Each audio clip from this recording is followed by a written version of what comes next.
What if chasing greatness isn't just about talent and sacrifice is the real key to GOAT status? In 2025's Him, football isn't just a game, it's a religion. And like all religions, football demands sacrifice. But what if that sacrifice isn't a sprained ankle or endless hours in the gym? What if it's your very soul? The question is, how much of yourself are you willing to give up? Him turns the dream of being the GOAT into a nightmare, asking whether glory is worth the horror. Join us for our non-spoiler and spoiler review and discussion of the 2025 film, Him. I'm Heit. And I'm Cheri. And you've discovered Axiom Amnesia. We want to thank all of the supporters who helped to make this video possible. If you want your name to appear alongside these contributors, make a one-time donation of $5 or more via our website at axiom.app, Cash App, or you can head on over to patreon.com/axiomamnesia to enjoy all of the benefits of becoming a monthly subscriber.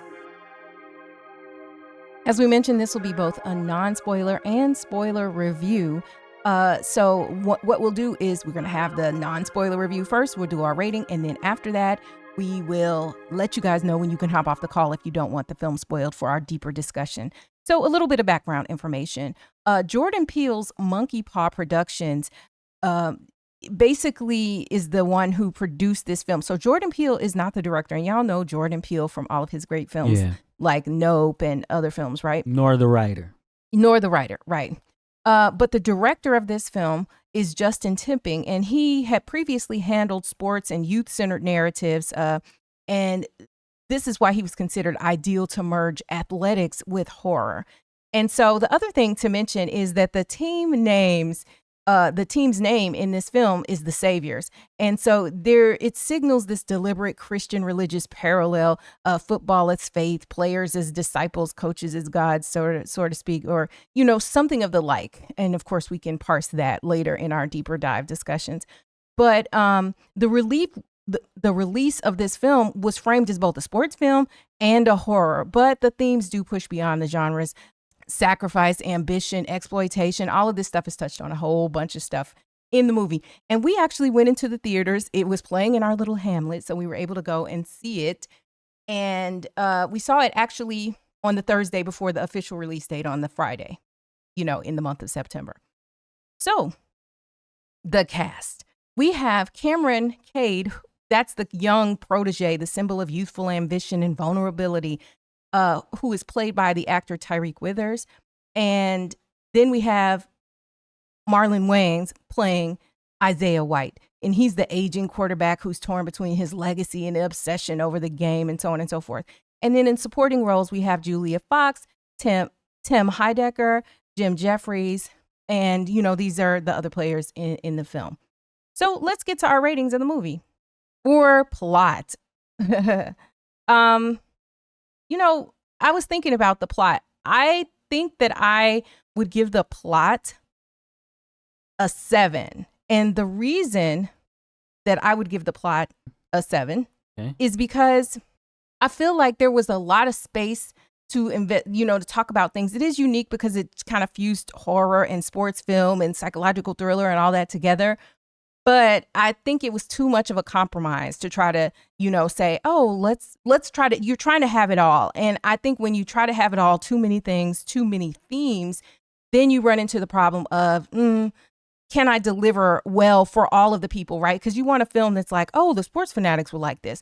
Oh, but the people who are not necessarily into sports, but like psychological thrillers will like this. And maybe all of us come out feeling a little lukewarm about it. Maybe. I haven't given my official, feeling about it, but that's why I wouldn't give it a higher score. What about you? So I would just go straight off and give it a 6.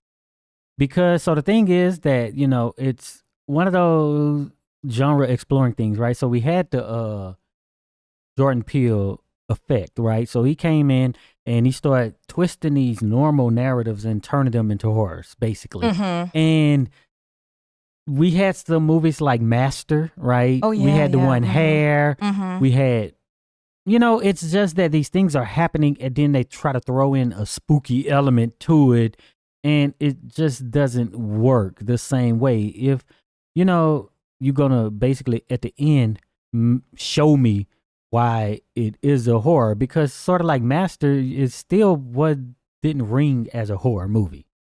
You know what I'm saying? Mm-hmm. So with this one, it's just kind of like, yeah, y'all try to throw in some things for, you know, weird activities. You know how you do weird activities in movies? Like, you know, somebody bent backwards walking and, you know, throwing in these spooky elements on top of a regular story about a guy who wants to be a football star, basically. Right.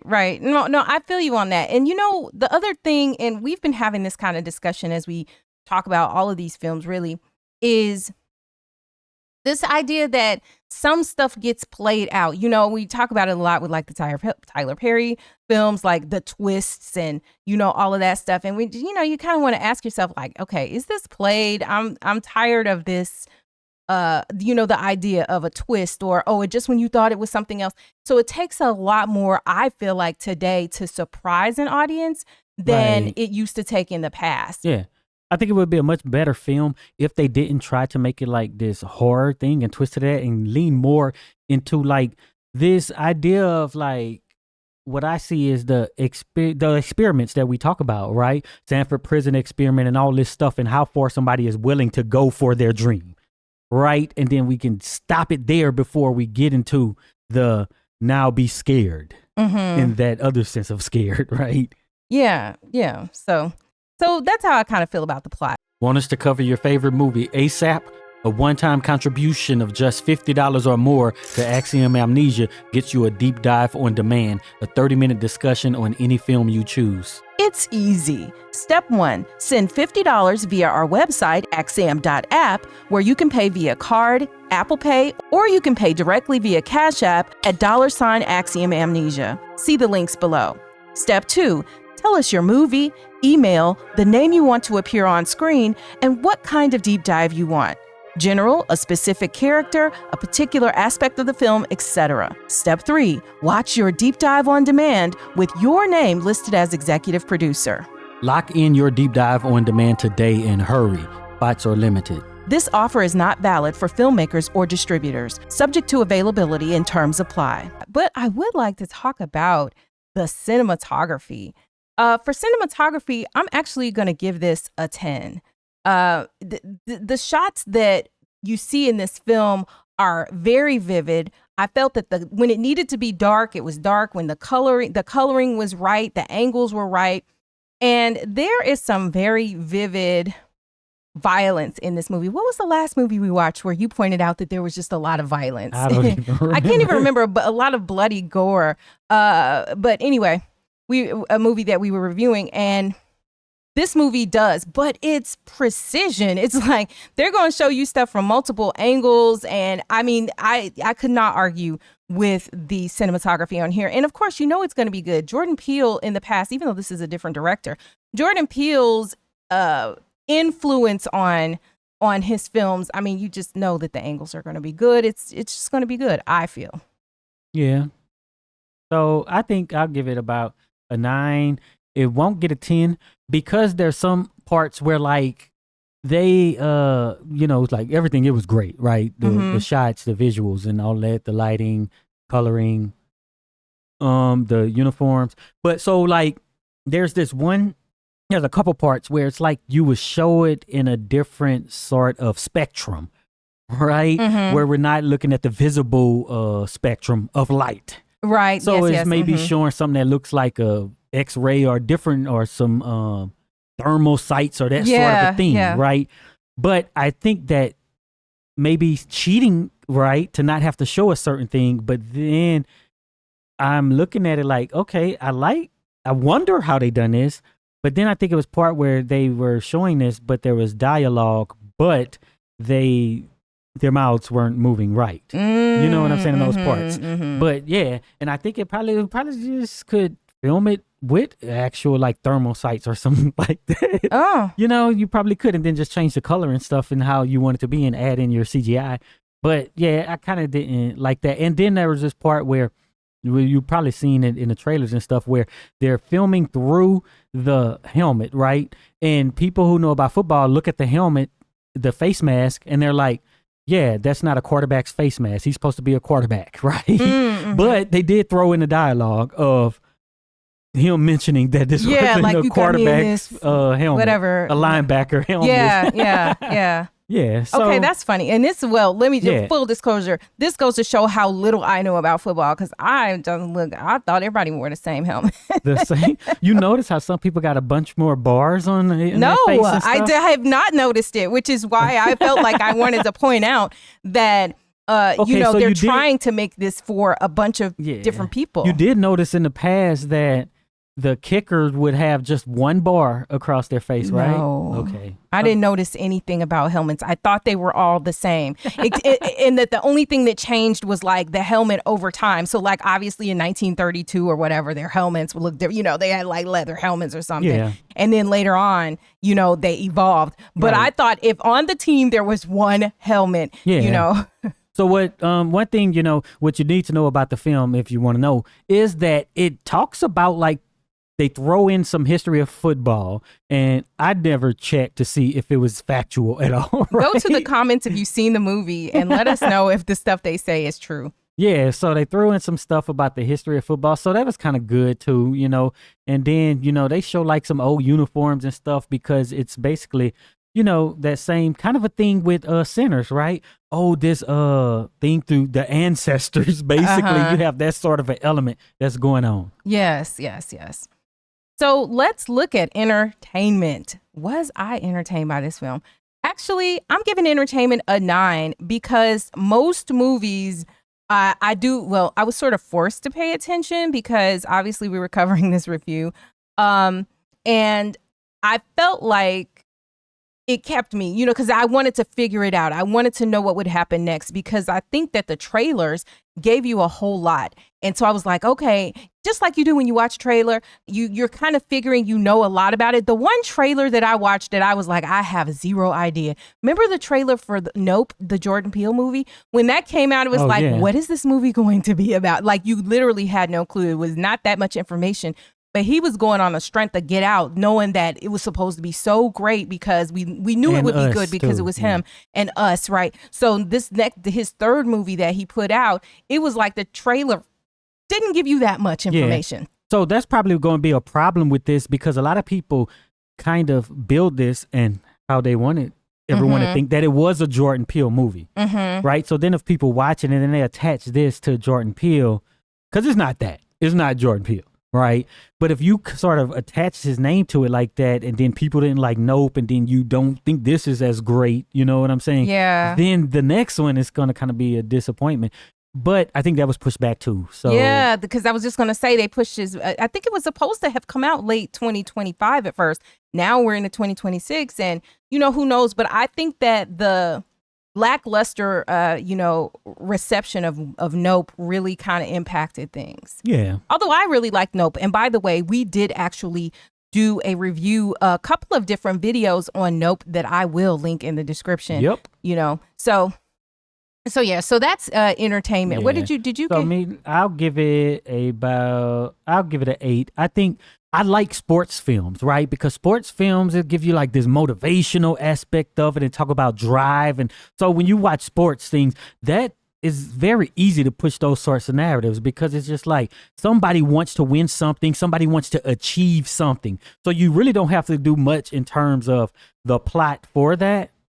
If you know what I'm saying? I do. And it's funny you brought that up and I'm glad because I didn't actually take this in my notes. But while we were watching the film, I literally was feeling motivated. Like I was like, normally though, these films don't have that effect on me. And I don't know why. I don't know why this one was different. Normally when I'm in sports films, I feel like I heard it all before. I don't want to really hear anything. But it also could be where you are in your life at any given time to receive the message, right? You can hear the same thing over and over again, but like maybe now that we're in the gym every day, now that, you know what I'm saying? Yeah. Now that I'm doing things that are more physical, just consistently, it's in the forefront of my mind and I feel like, look, I might be winning a little bit, right? Yeah. Then I'm like, yeah, you got to sacrifice. Yeah. So it gives you that for the whole sports things, the motivation, the drive, the determination to get somewhere, and then being elite at the thing that you do, right? So you have that, and then they throw in, those other things, right? To, make it just a little more than just a sports film. So yeah, it was pretty good entertainment wise, and I wanted to watch the whole thing, right? It wasn't like some movies we watch, it's just like, oh when man, is when over? is this going to be over? Yeah. Yeah. I didn't feel that way with this one. So let us talk about editing. To me, for the editing, I'm going to go ahead and I have to give editing a 10 as well, because I think that the way that they put this film together really kind of kept you guessing, kept you wondering, made you think a little bit, like, all right, I think I know what's going to happen. Oh, and then, there's the idea that you might be surprised and you might not, just depending on what you pick up, because I do think that there is a certain, like, there's levels, right? There's level, if you just love the sports film and you want to see some sports action and some gore, that works, right? If you want to see more than that, then you can. And that's one of the things I like about the psychological thrillers and this type of film, is that so much of it is what you can read into it, and what you read into it has everything to do with you. Yeah. So yeah, I'll just go ahead and give it a 9, because so to tie the movie up, you got to tie it up at the end, because it's a sports film and you're telling me it's a horror, and so some other element is going on, and then the way that they ended it, I'm just like, I didn't like the ending. I'm gonna say that, but I like the ending. So the way that the last shot, one of the last shots was presented, you know what I'm saying, with the overhead, you know what I'm saying, and the music, and you had the slow motion and stuff. The way that shot was put together is just enough to, I don't even know if it's like, hey, I want it to look like this, and then somehow they just achieve it. You know what I'm saying? Right. Like, I don't know. It's just amazing to me that it was like that. But again, you had those different light spectrum shots that I say that kind of takes away. And that's about it. But yeah, it was good. I also want to point out that this is our first pass of this film. First time we saw it in the theater, and it's not like, if you watch something that premiered on streaming, you can rewind, you can rewatch, right. So I feel so much more equipped to have certain discussions after I've seen the film multiple times. Like, it's rare that I've only seen a film one time unless I thought the film sucked, but usually I can detect if, hey, is there more here? This is the kind of film, and I saw that Marlon Wayans said this in one of his interviews, maybe it was the one on The Breakfast Club, where he said, oh, this is the kind of movie you're going to have to watch 4 or 5 times. That's what he said. But I kind of expected that, right? Because there's so much there, and that they probably got tons of Easter eggs and all that other stuff. And I needed to just be able to digest the movie from the highest level down to what I was capable of doing without research while I sit in a theater, right? So there's that piece of it, because inevitably someone will come and, later, months down the line, and, be commenting. But remember, this is the first watch. This is the first pass, and we don't have the advantage of having seen it multiple times, or even having heard other people's interpretations of the film at this point. Yeah. But let's talk about we have the sound. The sound. For sound, I'm going to go ahead and give that a 9. There were parts where I felt like the movie was too loud, and I didn't like that, but maybe it was our theater. Maybe it was our little Hamlet theater.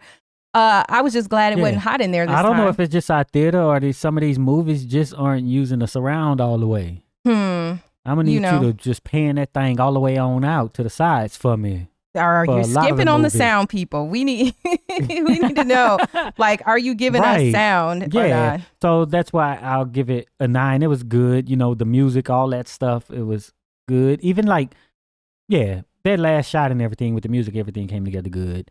I don't think any parts was too loud or too low. I think I understood all of the dialogue.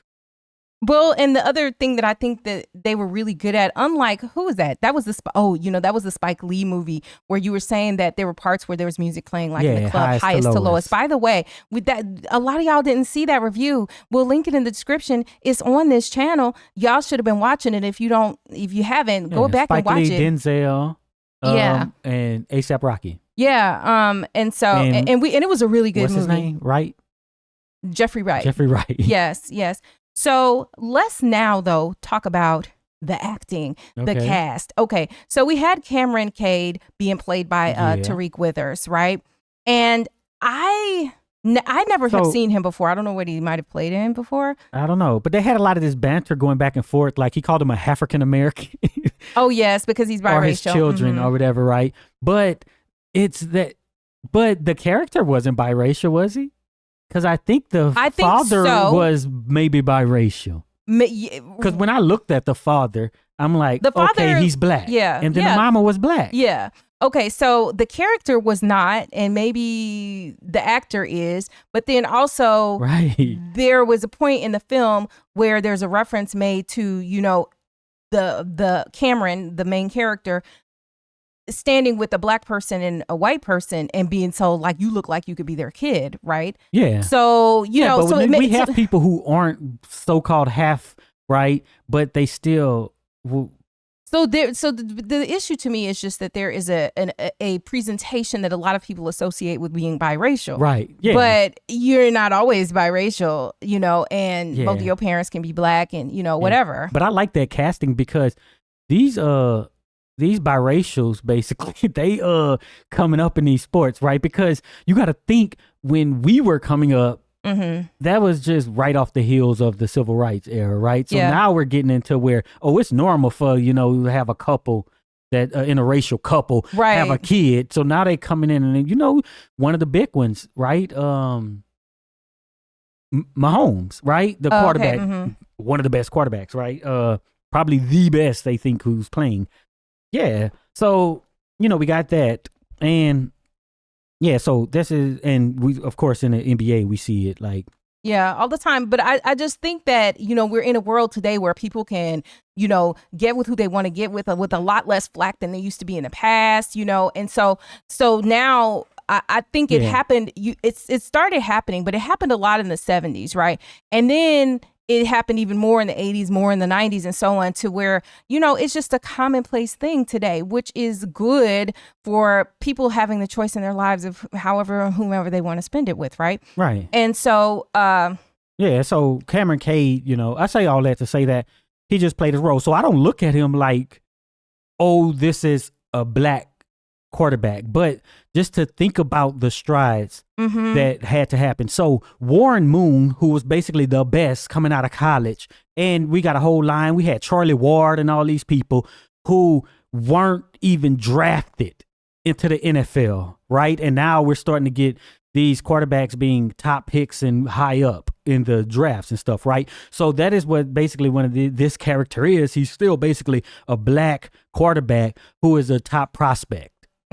Right. So that's what's going on when he's coming out of college and all of that. And then the top quarterback of the era, Isaiah White, played by Marlon Wayans, is the one who is at the top at the time. Yeah. And he's going to mentor him and teach him, right? Getting toward the end of his career, because he's a lot older, a generation older, right? And so when it comes to the acting, I'm just going to actually put the acting. We didn't mention Marlon Wayans. Marlon Wayans. Okay. Marlon Wayans act. Well, I'm going to give my acting score since everybody already saw it anyway. I'm going to give it a 10. And I'm going to talk about Marlon Wayans now. Okay. We have covered Marlon Wayans in a few films. What is the most recently was he played Bugaloo in Above the Rim, and we just recently did a video on that character Bugaloo in Above the Rim. We also talk about him in Requiem for a Dream, where he played Tyrone. Yes, where he played Tyrone. Like, he is an amazing dramatic actor, although we mostly see him or have seen him historically in comedies, but his range is just like wild, and I don't think he gets enough credit for his range. In this film, he dug deep, but I was watching an interview that he did, I think for ABC, And in the interview, he begins to cry. And one thing that he said, and if you watched his stand up in the last, I don't know, year or whatever, you know that his mother had passed away. And a lot of the stand up was about the grief over the loss of his mother. And he said, you know, I used to always have to I'm paraphrasing. He said that he used to always have to go someplace deep inside and think of a thing to be able to cry on cue. And that after his mother died, he said, it's just right here. It's just right. And he literally in the interview started crying. I almost started crying watching that. You probably did cry. I didn't actually drop tears. But what I will tell you is that there are some things in this world, in your life, that can hurt you to that point where the emotion is always just right below the surface. And I felt him in that moment, right? And I think that just makes him an even better actor. And then when you see what he did on the screen here, he was just wow. That's all I can really say. It was a great performance. And I hope he gets his just due and acknowledgement for it. He was really, really good, right? So I wasn't looking at it. I didn't, you know how we watch stuff and people try to act like the one with Highest to Lowest with A$AP Rocky. I watched it and I'm like, he's not that good, right? Yeah. But this guy, well, I think he don't get looked at that way because most of the things he's done was just straight comedy, right? So there is no chance to talk about his range until now. Right, he had the Requiem for a Dream, which was good in that role as a dramatic actor. And Bugaloo, he was comedic and dramatic together, you know. But he still was playing a funny role. Yeah, but this is just straight. And then they used other actors or other characters to bring in the comedy for the little, you know, every movie has the little laughs and stuff like that. But everybody else who played them parts, all the creepy people, they did what they were supposed to do. And there's one lady, I thought she was Lady Gaga, basically. She looked like Lady Gaga. Yeah, that was Julia Fox's character. Yeah, and I'm like, what? But anyway. Julia Fox, she plays Isaiah White's wife in the film. So yeah, she was good too because she kind of had to make a transition, right? She had to kind of slowly evolve her character. She did feel a little Lady Gaga-ish though, didn't she? Yeah. Yes. So my acting is a 10. But what about you? What are you giving acting? I'm gonna give the acting a 9. Okay. Yeah. So. All right. So your total score is 8.0. Dang. Okay. And mine is 8.9, which is not, you know. So we're in the 8 to 9 range. But did you grade it on a scale? I did not. I did not. This is just straight. Okay. Just straight what was in front of me. What was this film? But what I will say going into this is that I think that I don't know if I liked it better. I think I liked it better than you did, though, because just based on a little bit that we did talk after we came out of the theater. Yeah, I think I liked it better than you did. But, but y'all is it worth the watch? Y'all about to get into why, basically. I think they flubbed the ending, but I think it's definitely worth the watch. But yeah, me too. The ending that they went with wasn't bad, but I would have preferred a different ending. A different ending, right. And so, for those of you who do not want this film spoiled, go ahead, pause this video, go watch the movie, go to the theater, and then come back and then press play, rewatch the beginning, and then watch the end too. But no, seriously, you guys hop off the call if you don't want to review, because we are starting our spoiler review now. So let's talk about just a quick summary of what happened in the film. So we talked about Cameron Cade. He was destined for football glory until this attack by what is thought to be an obsessed fan threatened to end his career before it began. Let me tell you, I read that was what it was supposed to be. And I did not take that away when I watched the movie, because I have in my notes like a creature had done attacked. Right, because I'm watching it and I'm like... So something is off. I don't know why. I was like, man, please don't be one of them Axiom Amnesia level twists. Because it's like, all of this is a dream. So the thing is that, you know, with Jordan Peele in Nope, y'all ain't watch Nope, or y'all didn't like Nope, where you have the shoe standing up. Yeah. That's basically what happens here. Yeah. He throws, he's so accurate. He hit the uprights. By throwing the ball, but then the ball it continues to ring out like a tuning fork, and then the ball just stands up and spins. Yes. And I'm like, wait, what? What is going on What here? is he doing? And it just keeps spinning until he stops it, and then bam, he gets hit over the head because he already had a concussion, basically. And somebody who hits him is like this character with, somebody in the comments who's seen it, y'all can identify what this thing is, but it's dressed up in an outfit that looks like it's made out of pom-poms almost, but it looks tribal. It's, but anyway, yeah. So he's hit in the head. And I'm like, so did he really get hit in the head, or did something else hit him in the head? Did something happen that they didn't show us happen when they showed us something different to just try to have us going off somewhere? Right. So then after that happens, then we see him at the doctor and they're talking about, that he had a traumatic brain event and stuff like that. And the doctor's like, I can't say it's safe for you to be playing, right? And just at this point, he is supposed to be going to essentially, I think, try out so that they can see him, the combine. The NBA. So the NFL combine. So the thing about it, if you don't know, the NFL combine, they all go together and basically they're looking at you and, oh, look how fast he can run. Look how much he can bench press and stuff, right? Mm-hmm. Which brings up things like Shedeur Sanders and stuff. I think he and Travis Hunter didn't go to the combine, right? So in this film, when he basically doesn't do the combine as basically the top prospect, then they're like, oh, we don't know if he if he should be the top draft pick because he has this injury and he didn't do the combine. Right. So that's his issue and everything like that, and everybody's doubting him and all. So after that occurs, then he's feeling all down. He's at some party or whatever, and he gets this call. And we're also, though, introduced to his family as the beginning of the film happens, because it starts off with him as a child. Now, the important thing about the opening scene is he's a kid watching the TV. And when he watches TV, then we see on the TV like, okay, Isaiah's, and then he wins the game. But then after they go away from him winning the game, they show him, oh, he's down. Then you see his leg is just like straight broke bone coming out the skin. Like what? And he's a little, Cam is like little watching this, and then he just won't stop watching. And his dad is like extra. I thought it was weird because his dad was like, oh, we won. He won. He did what was necessary. He won. And then he has this hyped up thing like, you are him. And so that's kind of the way the film opens. And then later on, of course, we see this thing has happened where, Cam has an injury and stuff. So after all of that, he gets a call from his agent. I think that's who this is on the phone that's telling him, hey, it's your lucky day. Basically, you can go out there and you can train so you can show off. You can train with Isaiah and, whatever, and go out there for a week. So he's happy and everything like that. The other dynamic is his father has died by the time he's older. So his father's dead and he has his mother and his brother. Now, the funny thing about his brother is the mama treats the brother like Doughboy? Doughboy. That's what I had in my notes. The mama treats the brother like Doughboy. She loves Ricky and she hates Doughboy. If you don't know, we're making a reference to the movie Boys in the Hood. We've done a ton of films on that. We can link the Boys in the Hood playlist for if you need to catch up. But that's what it reminded me of. So he gets out there. This place where he's going is in the desert. And, they're driving him there and everything. And then it just looks like there's nothing there. But when he pulls up, everything is like underground or whatever. So he goes in there and it has fans outside, sort of. But they were fanatics like the movie Literally. Contact. Like when they were driving up to the little machine.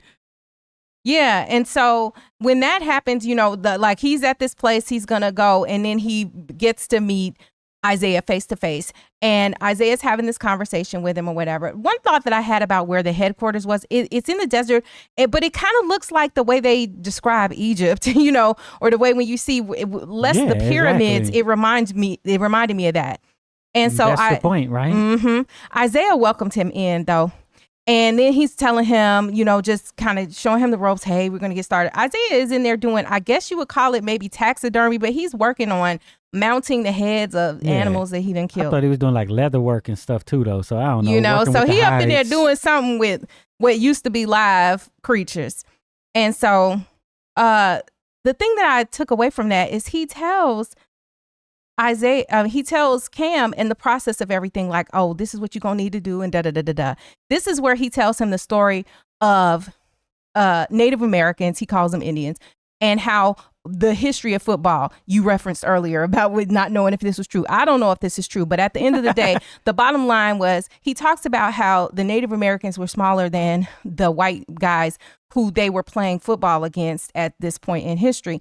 And that, you know, they had to come up with strategies that would work. And he named some plays or whatever that they came up with, which I don't know. I think, but he attributed the spiral, I think was what he called it, to the Native Americans. Yeah. I don't know that play. Is so that a real play? He said basically everybody else was like grunts, but they had to do things. They invented like the forward pass, right? So that's basically the role of the quarterback is to control the game, and they are really known for like throwing passes, right? So they're saying they came up with these different techniques to overcome the straight brute force of the cats who they were playing against. Right. And so then he talks about how after they came up with the spiral, then they eventually became mascots, right? What he termed as a mascot, you know, and then you think about all of these NFL teams and other teams that had, you know, that reference Native American tribes and, you know, or even use the word Indian, like the Cleveland Indians and so on and so forth. So, and then he just comes straight out and he's like, you know, nigga, don't be a mascot. And I thought, oh, okay. You know, in the strong language that he used there, was interesting. So then he takes his cell phone. So you already know. I think back to Get Out. You know, when the cell phone ain't working and does not charge, the first thing you're going to do is disable your communication. Highest to lowest, right? When the kids went over there, they put their phones in a bag and locked it up. Come on. You know, so we have to do this in movies. Yeah, so he took his cell phone and all of that. So the other thing to note is that he's going to be there for 7 days. And then they, you know, count down each day, day one, and then, you know, it has the label. So day one is fun. And so Isaiah tells him when he goes in and he sees I guess it's like an underground practice field or whatever. And he tells him, welcome to church. And I'm like, that's weird, but okay. And so we know that there are going to be 7 days. And then he has to get nude for his physical. They tell him to get, you know, hey, what are you afraid? They said take your clothes off. And he got nude. But did they say that because they were like, oh, you afraid for us to see your, you know, wee-wee? And but that was after. So like, are you going to, but anyway, he got nude. And then basically, you know, they done all these measurements and everything. But then afterward, they were like, we didn't think you would take off your drawers, basically. And it was like, it's very awkward. It's weird. But so I felt like they were gaslighting him because I feel like that's what they wanted him to do was to get naked because they wanted to examine every part of his body, like they were measuring his wingspan. But they want to see how far you will go, right? Because with all of this are you following commands? How far are you willing to do? Because this thing is about sacrifice. How far are you willing to go to basically take over as being the GOAT after this guy, right? Right. So when people are in those positions, what happens? You know, you're unsure of yourself. And then if you know that he done took his drawers off, you know, all right, he's getting deeper and deeper as we go. Right? Because I'm not taking my drawers off to do a test because what you gonna do? But they did say that never took a physical before. But the thing was, there was a bunch of people in the room. It wasn't just him and a doctor. Right. You had Isaiah and then they do it on the field. Like normally you go to a little room or office or something. They just did it literally right there. Yeah. So that is kind of the expectation, but I'm not doing that in front of these people. Well, you in the military. How bad you want it? You had to do it. But were you in front of other people in the different shower? Parts?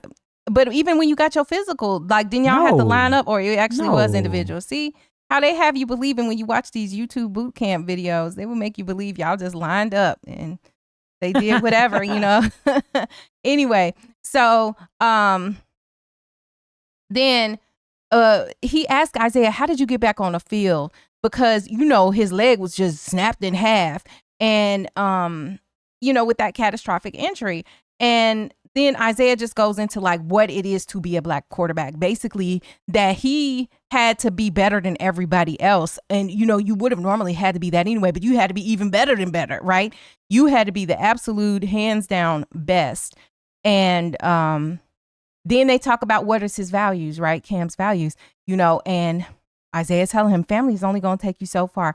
You got to dig deep and find something besides like this external motivation to keep you going. Now, this is where I'm starting to get hyped up in the movie. Like I said earlier, I was like, yeah, because I'm connecting with the message, right? Where, and especially when it comes to external validation. Now, there are certain aspects of my life where I never needed that, right? Where I always understood, hey, you're intelligent. I don't need somebody to tell me that, right? For those of you who don't know, you should visit axiom.app and you'll be able to look at all of the recent videos across all of our channels. And I'm putting that on the screen right now just so y'all can see it and see what it looks like. Because there are a ton of videos that are over there. And also, I think that there are at least about 100 exclusive videos that are available for our Patreon members and our YouTube members. So, if you're interested in more of our content, as I've seen many of you binge watching, be sure to check those things out. Then, other things are happening and whatever. He winds up meeting, this is the character who you said looked like Lady Gaga, but it's Isaiah White's wife. And then, she talks about, hey, the transition of power in terms of, she makes the statement that transitions of power are never peaceful. And it's just like, she's just weird. Like she, gives Cam this vibrator and tells him to put it in his behind. Like it just was a bit much. And so then we see in the ice bathroom, in this treatment room or whatever, Isaiah is getting like what he calls an auto blood transfusion. And so basically what this is it's an autologous blood transfusion that like he took his own blood, or they took his own blood out of his body, and he gets it reinfused later. And so he uses it as a way, I guess, when he's weaker to be stronger, so on and so forth. So we see, that he's infused and the blood bag has his name on it or whatever. Yeah. Some athletes do that or were doing that. I did not know. So they would go and train in places of like higher elevation because supposedly it's more oxygen rich or something, your blood or something. I don't know, or maybe the opposite, right? And then they go somewhere else and then they transfuse with that blood. Yes. And at the same time, you got this doctor who gets introduced, and then the doctor comes in and he injects Cam like with a syringe. It will look like blood is in it. It's hard to tell what it is. So he injects him with this syringe. Cam is kind of like, what? And then the trainer doctor is telling him, many religions would consider his blood holy. Now, look, okay, these are the obvious references to like blood, Christianity, the body and blood of Christ, so on and so forth. So, but he tells Cam that what he's injecting him with will help him with the pain. So then we get day 2, because day 1 was fun. Day 2 was poise. And so Cam has passed out again, and there was that same character, whatever this thing is in a costume, that has hit him while he's out running. But then this time Isaiah is there to come and help you. Need to, let me help you get up or whatever, while they running out in the desert. And then he gets another injection, and they start practicing the football or whatever. And then this is the scene that is in the trailer where they start hitting the guy in the face with the ball thrower. And then they pretend like it was a joke on Cam. So like this guy's taking the ball, and maybe you can explain it better than me, but like he's taking the ball to the face. So he's doing Cam is doing a drill, right? So he basically has, 2 seconds to throw the ball accurately to the receiver, right? So what happens is that every time they miss, right? Then the dude gets hit in the face with the ball.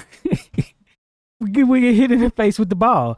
So that happens a bunch of times, right? And that's the same sort of thing like we mentioned military.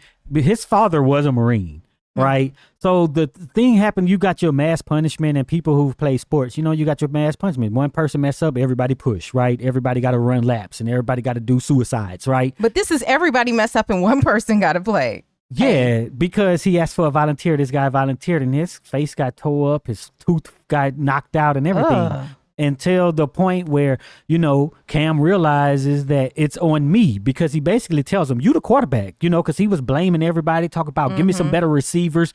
And Isaiah's like, no, this is on the quarterback. You get the glory, and you get the blame, Mm-hmm. right? So, that's one of those things. He had to step up and basically throw these passes, and then it was over. And then when it was over, he went over to go check on the guy who was on the ground because he was all beat up. And then he just starts laughing at him, and everybody started laughing. And Cam is like, wait, what? How was this? He really was hit. Yeah. Right? Because they're like, we got you, basically. And they're like, wait, what? No. This dude eye is tore up. They try to gaslight him, but wait, what? No. So then after that, we see that the doctor removed and reapply the stitches to Cam's original head injury that he had or whatever. He goes in this hyperbaric chamber or whatever. And then Isaiah asks, hey, is that dude who had got hit, is he, going to be all right? And that's what Cam asked Isaiah. And Isaiah is like, I mean, first of all, how much can you really care if you calling him that dude? Number one, he ain't even got a name to you. And then the second thing is, well, the dude that got hit was a casualty of war. Yeah. So all these people who were helping him train were free agents, basically. So they weren't on teams at that point. So they were part of that whole line of people who's willing to do whatever because they want a shot at the league. Right. And then they take this phrase that is apparently a common phrase, which is, in this order, God, family, football, right? But Isaiah turns this phrase on its ear and he says, for him, it is football, family, and then God. And then they had this discussion also where Isaiah asked Cam if he would rather never get tired or never get hurt. And then Cam chooses, well, no injuries. And he talks about, the people whose careers were ended because of an injury, people who could have been the greatest, and whatnot. So they're just quizzing him for extra information to see if his head is in the right place. Has he been properly, I don't know, brainwashed, right? To be able to be the leader that they will be looking for in a quarterback if they chose him, right? So then we get day 3, which is leadership. And there's another injection that Cam gets, right? It's the same injection every day, and he's got more practice. And the question is, what are you willing to sacrifice? Do you want this? And these are the things that Isaiah is yelling at Cameron, and Cameron is like, yeah, I want it, and then he's like, then show me.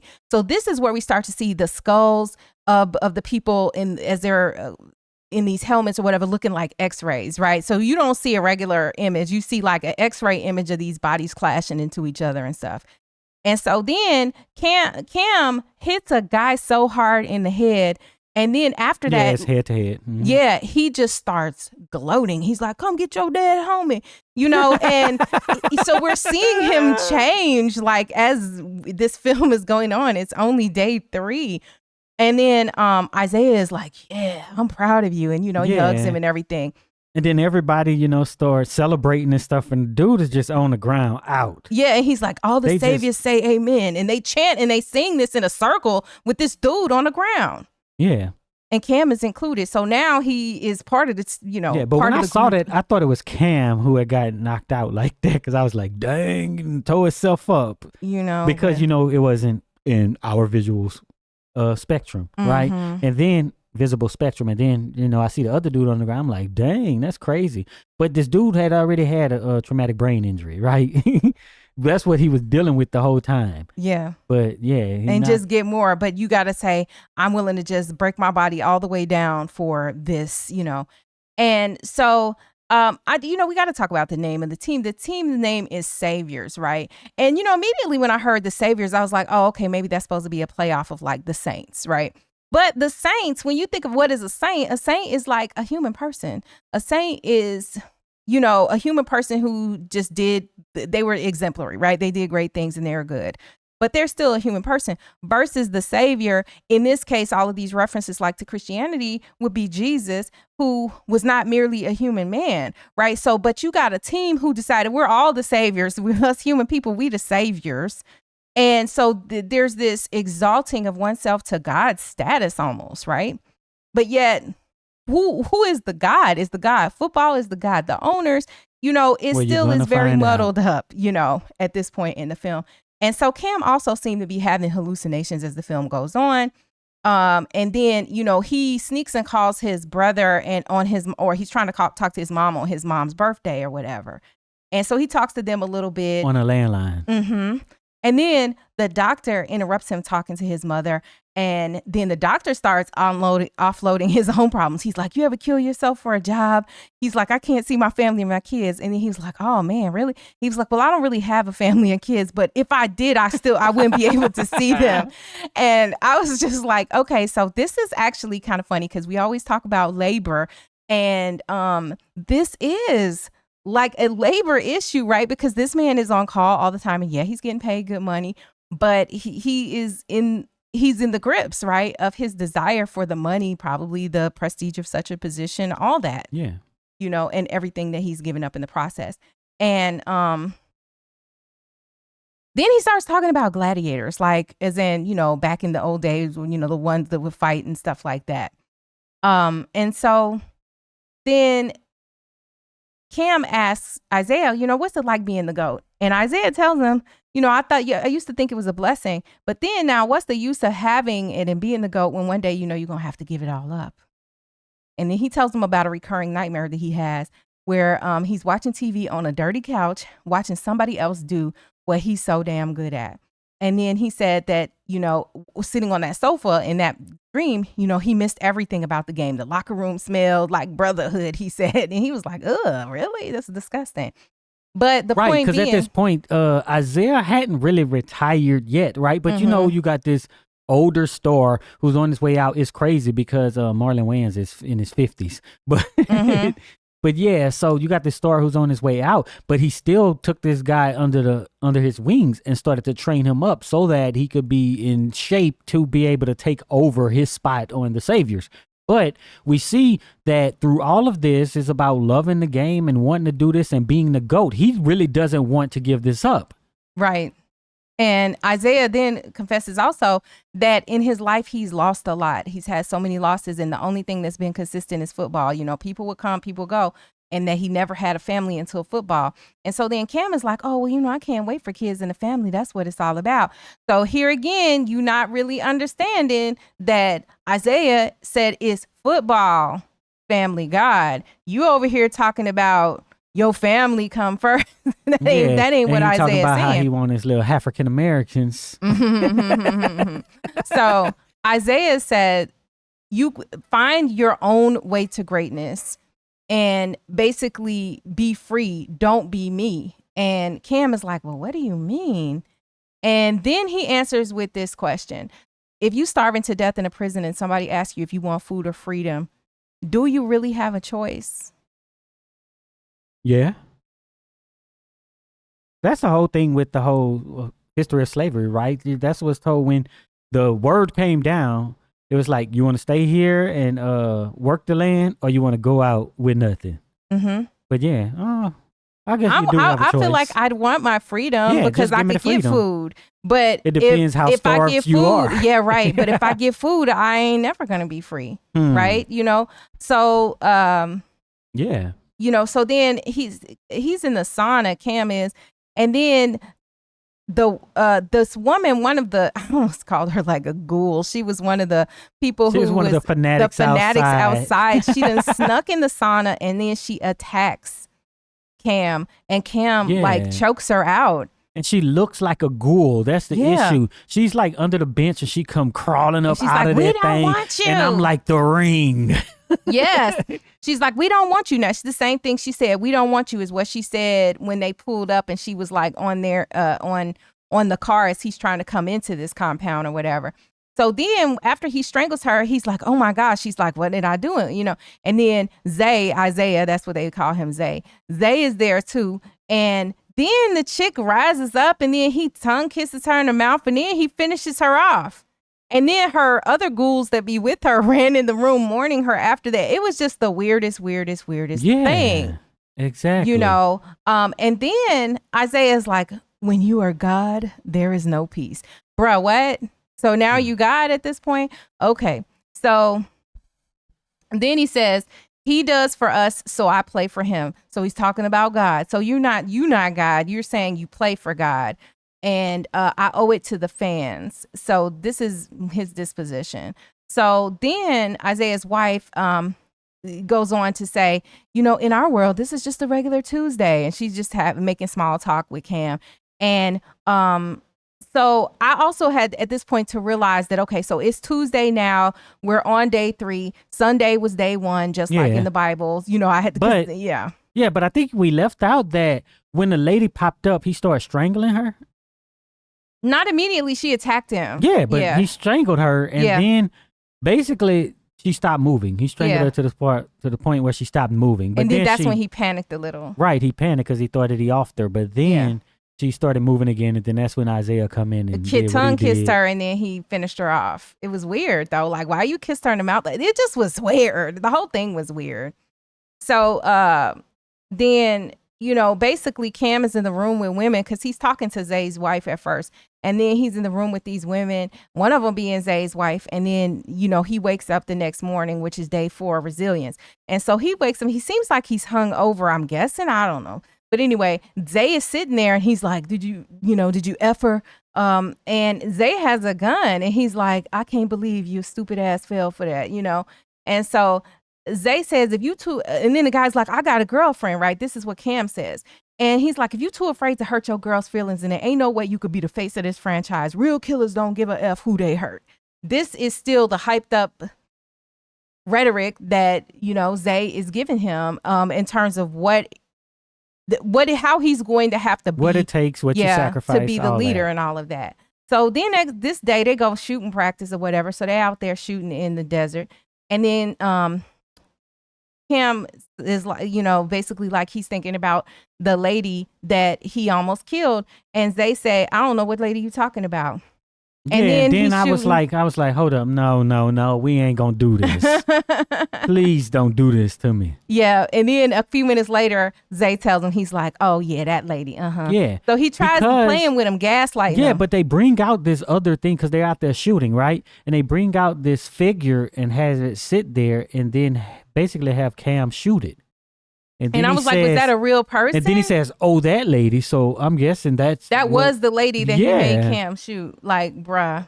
So I don't know when she was off, but it was one of them took her out. So, but that's part of the whole thing, right? How much you willing to sacrifice? How far are you willing to go? And then now you're all the way in deep if you have done this, but you're still going forward with it. Because there is some sense of, because the thing was moving and all this other stuff, whatever this was. Right. So then you got Isaiah telling Cam, I'll make you a bet if that he could hit that before, he was going to shoot at that figure, right? Yeah.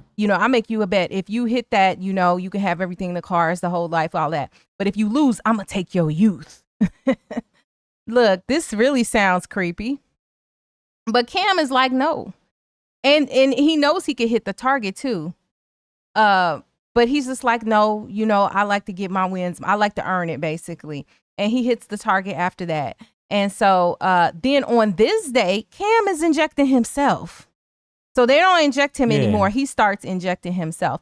And, then there's this weird chanting and whatever. But so they did make these parallels, right? Because with a quarterback, you have your accuracy, you have basically trying to hit these targets. And then he's like, you know what I'm saying? I'm a killer, right? Basically being a good quarterback, right? Having whatever, that dog or whatever, right? But then you're out there actually shooting targets, right? With a gun, which is, this parallel between accuracy and precision. And these blood sacrifices sort of a thing, right? Because the gun is actually used to kill these things. And that's how he was introduced to Isaiah White. Yep. And so then on day 5, which is Vision, there is this interview set, like, they're going to come and you're going to be interviewed or whatever. And so the interviewer tells Cam that he looked like he could be the child of Isaiah and Isaiah's wife, and then the explanation is given that the gods are the ones in the skyboxes, and that the football draft is like the new manhood training. So they're starting equating it, like you mentioned, to whatever you call it, like the old tribal stuff, right? Oh, yeah. Tribal stuff. Then the idea is given that greatness is about surviving the death of who you used to be. So then Cam cries over his dad, and he's like, I let him down. You remember when he told that story about his father? Yeah, And the one where he had him watching his stuff. yeah, and he's like, I let him down. And then the field, but that after his death or whatever, the field was his safe place. Right. So the last time that he says the last time that he talked to his daddy, he basically quit football. He gave up on it, right? Because that ain't what he wanted to do. And then months later, his father died. Mm-hmm. And so the field was his safe place, and football was how he coped with that. And then he says, I feel like he died for us, so I continued playing for him, talking about his family, right? So I feel like my father died for us, so I'm going to play. And then again, these kind of references, he died for our sins. He died for us. Yeah. The savior type of theme is just pervasive throughout this film. Right, because, you have those things, denial of death. People join the military because they want to fight for us and, die. And when they die, it's a sacrifice for the American people and all that stuff, right? Right. So Zay's wife tells Cam that it's a huge sacrifice that he's going to have to make, and it's not worth it if you don't really want it. So she asks if he's sure, and he's like, I've never been more sure in my life. So then she tells Cam that they want to make him an offer. So then, Cam's all dressed up, and they ask Isaiah if he wants to go, but he's like, nah, he'll stay back. And they show up this hole in the wall place that opens up to like this, raunchy party or whatever happening inside. And then, there's a reference made to nepotism, talking about the owner is inside and the owner's son is going to be there too, but he's annoying, but he's going to want someday own the franchise. So you got to be nice to him, basically. And then when the doctor sees him inside, he calls Cam the prodigal son. And of course, that's a biblical reference. Yeah. And then he, after taking a sip of wine, the doctor says it is finished. And then the doctor has to tell him straight out, and of course tell everybody in the audience too, that that's something that Jesus said. So then, there's a lot of weirdness and whatever going on. Yeah, but didn't he tell him to run? Yeah. Oh, and he did tell him to run. Yes. Yeah. He's like, run. But and it was at that moment I was like, they should have called it run. So the owners and Cam are drinking wine at the table, and the owners are all these older white men. And meanwhile, Zay is at home, and Zay is working out. He's working out hard. And, of course. Oh, yeah. He said he wasn't going to go. He said, I'm going to watch footage. And that was all he did throughout the whole film. Watch footage. Just talk about like, I'm watching film. So, it was almost like the Last Supper. They're drinking red wine. It was actually the Last Supper. Yeah. Yeah, because they recreated the painting. But that was kind of like my point of saying, it was yeah. So it was like they recreated the Last Supper is, I guess, a better way to put it.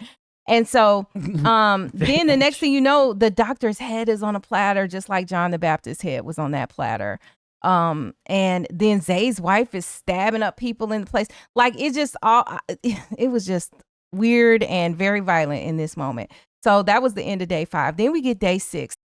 Day 6, sacrifice. So Cam wakes up in an ice bath and he's receiving blood, and the needle is labeled, says run, and Cam injects himself with the needle, but he couldn't walk before. He had to like drag his body. It was like his legs were paralyzed to get over there to it. Yeah, but another thing about the needles, throughout the whole thing, it has ASCII art, the ASCII art shrug, that basically it's about showing like indifference, you know what I'm saying? Like, I don't know, or whatever, or irony. That's what has been used traditionally online. But they actually had it on the needle, which was wild. And so then he goes and he finds Zay. And then Cam confronts Zay about giving him blood. And then Zay, basically, this is the big reveal, tells him like, oh, we discovered, it's been happening since the beginning of football. We discovered it was not his blood, it was the mentor's blood and their mentors before, and that they just been passing around this blood and it makes you great and whatever. And so I was a little unclear about what exactly so you took the blood of your mentor and that's how it was passed. Right. So the blood of the actual goat starts with one person, right? And I guess it's sort of like your communion, right? So you have the one, and then that blood is passed down to whoever. right? But he mentors you. That's basically the mentorship, right? Yeah. And then it's been passed down all the way to Isaiah. Right. So now Isaiah has to pass it down to whoever's next in line. Right. Which is Cam. Right. So basically that's how they've been able to consistently have the GOAT, right? And know who the GOAT is going to be. Because this organization who's doing these sacrifices and stuff, this is part of their religion. This is it. Yeah. And so there can only be one GOAT. And Isaiah tells him, like, my contract is up at the end of the year and the Saviors need a quarterback. And is it going to be you or me? And then it kind of opens up like they are gladiators and they going to fight to the death. And because it was if like you only want to one, be the GOAT, you got to take it from me. Yeah, one person can make it out the tunnel. Yeah. Is basically what happened. So they fight and, they basically have this fight with one another. And Zay, pumps himself up. I am football. And he just punches Cam. And then, they fight. And then toward the end, we get the question where Cam gets the upper hand on Zay and he about to finish him off. And he's like, what's the opposite of a savior? And the answer given was a killer. And then he said, wrong, a mascot. And then, Cam hits Zay with the helmet a couple times and then he pummels him even more as the crowd cheers on, just like in the Coliseum, right? And Cam lips out. Yeah. Yeah, so when Cam went back there to find where Zay was sitting there and he had like I don't know what you call it, a 360 video that's playing of just a crowd cheering. Right. And that is basically him watching film. So you realize throughout the whole movie, when he's talking about he's watching film, he's just watching the crowd cheer for him. Not actual football footage that people would think of when they're talking about their studying film. They're just studying the praise. Yeah. And he's like, it's great, isn't it? And so Cam, he does limp out of the tunnel. And then when you get out there, they're saying something. And again, this is where watching it again would be wonderful. But the land of the free, the home of the brave. And they're, they got these like very patriotic sort of incantations that they doing. But it's a ritual because they got they, helmets and all kind of stuff looking like Vikings. We also see the costumes that were the costumes. And so my question is, the beast, of that beast, that thing, was... so, and then one of them even has like a mask that looks like a pig as well. And so this is clearly a ritual. And then we see Isaiah's wife there and she's like, sign the contract. And then one of the owners says, sign the contract to receive the gifts. And, so then he's not signing right away. And so then the owners are like, your dad sacrificed everything for you. It was because of your dad. Make him proud and sign the contract. So then it's realized he understands that he was chosen even from when he was a kid, which is another reason why his father was so happy back then, because they've been grooming him, which is what they essentially tell him. Hey, look, we've been grooming you since you were a child. This is why you are so good. And your father made this sacrifice or whatever. So then that weapon that he had been hitting the head with a number of times, Cam picks that weapon up, which is at his feet. And he just starts swinging it. But before that, they tell him, if you don't sign a contract, we're going to kill your family. And of course, he thinks back to all of, that he's learned from his father and stuff. So it's back to look back. What's your morals? What's your beliefs? And all of that good stuff. And then Cam just commenced to just taking everybody down, except Zay's wife, who tries to go, is the only one who would try to go after Cam to kill him herself or to get him. And she falls on her own sword and kills herself. Yeah. And, but then, Cam slaughters everybody. And then the one person we see there is the agent or whoever this is. I don't know if this is the coach or his agent. And he's just like, well, not a coach. Well, who was the guy? The guy was his agent, the last one who he waited for, because this was the one who kind of delivered him over. Yeah. He was the one who called and said, hey, you got this opportunity. Come out here, right? To so that you can practice and it'll be great. And he's there trying to convince him also to sign it. So, so he slaughters everybody in the most bloody fashion. And then he almost kills this agent guy. But then the guy, then he's like, no, he stops, he doesn't kill him. And then the guy's body gets snatched onto this pentagram that we're now seeing from above. And like, who snatched him onto that? We don't know. I don't know but, what that's about. So that's something people got to figure out. And then, no guts, no glory are the words that, he says as he walks off bloody and smiling. Then we get an overhead fly, red, white, and blue in the sky from the planes as he walks off. And that's the Whitney end of the Houston. movie. I know, right? That's the end of the movie. So, yeah. Yeah. So the thing is, he shouldn't have signed that contract. Well, he should have signed the contract. See, and this is where That's you and what I had. Okay, so why do you think he should have signed the contract? Because the thing was that his daddy told him, you're going to have to sacrifice. Basically, one day you're going to have to sacrifice. You're going to have to sacrifice everything for this. This is what his daddy wanted. He was doing all this for his daddy and his family. And that's basically when they show us basically a montage and stuff, is that he has to do this for his family because they told him, we're going to kill your family if you don't sign this. So he has to sacrifice all of that so that his family can be okay. And that's what I think should have happened, because that's how it always happens. So, then I think, go ahead. No, go ahead. No, but then because it's going to be a whole nother discussion. What I think what I think is, the reason is, if you kind of think of it from a good versus evil perspective, then, he killed the people and then he stopped, right? He realized what was important. His family was important, but he didn't want to move forward after what they done because what they were doing was evil. And so he basically stopped this thing from happening.